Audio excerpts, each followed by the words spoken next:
Becoming a fitness expert, the truth you need. Hey everyone, Sensei Sarah here with another incredible insights episode for every personal trainer who wants to easily demonstrate your expertise and stand out from all the other trainers in your niche without having to tell people how amazing you are. So here's this week's insights. Insight number one: silence is golden. Now, one of the most powerful negotiating tools in sales, especially these days, is silence. And I learned this from consumer champion Martin Lewis of MoneySavingExpert.com. And I learned it when I followed his haggling advice to renegotiate my TV and broadband package with my service provider. But it's true in everyday life too. Like we've all got those friends or acquaintances that somehow, no matter what you're talking about, always seem to bring the conversation back around to themselves. And it's horrible, isn't it? It's like there's one simple reason why this happens, though, and that is insecurity. Now, insecure people assume that everybody else sees the same insecurities that they have. So they try to convince other people that they know what they're doing because they've assumed that those people also think that they don't know what they're doing. But I see it all the time with personal trainers. You know, they're the ones who try to impress their clients with all the technical jargon because they're frightened of being revealed as a novice or a newbie or somebody who doesn't have that much experience. But the thing is, like most clients, they don't start from the assumption that you don't know what you're talking about. They actually assume you do. So the less you try and convince them, the more confident they will feel in your training. It's weird, isn't it? So, insight number two: it's not about me.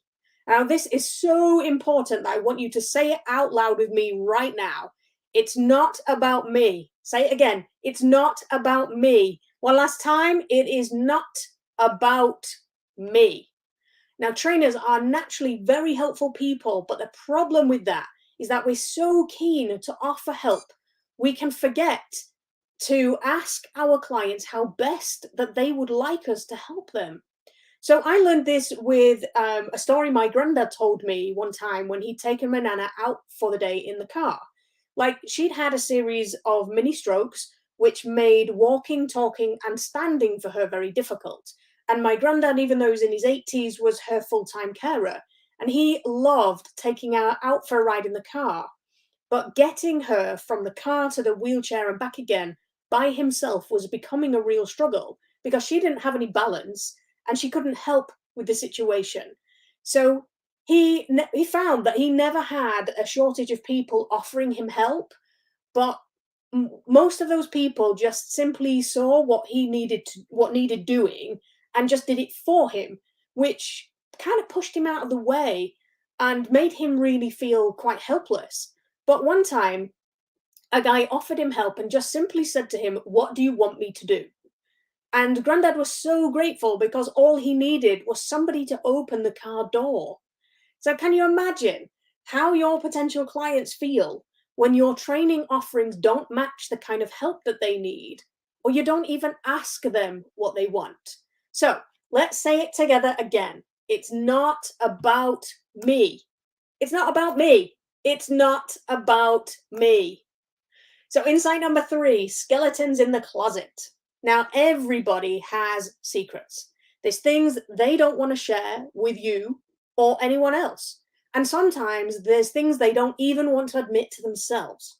Now, most trainers will just accept the things that the clients tell them, especially when it comes to goals and motivation or mindset. But those trainers will never be seen as experts. Why? Because experts don't wait to be told. They just know. They know the problems that their clients are likely to come up against. Then, more importantly, they know how it will make their clients feel because they've seen it hundreds of times before. When they know what to expect, they can easily help their clients handle these problems when they come up, or even help them avoid them altogether. So, when you know what your clients are likely to be thinking and feeling at each stage of their training with you, you can easily be seen as an expert without having to shout about it.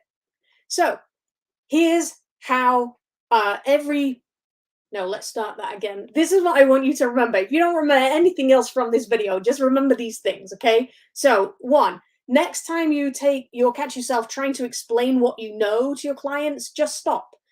Pause for a second and instead explain how what you've asked them to do will improve their performance and just do it in simple language. Okay?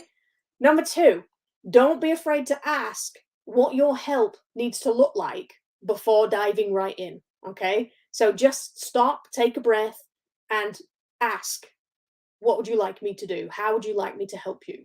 Okay?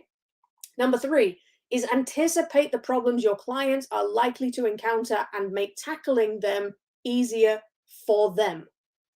Okay?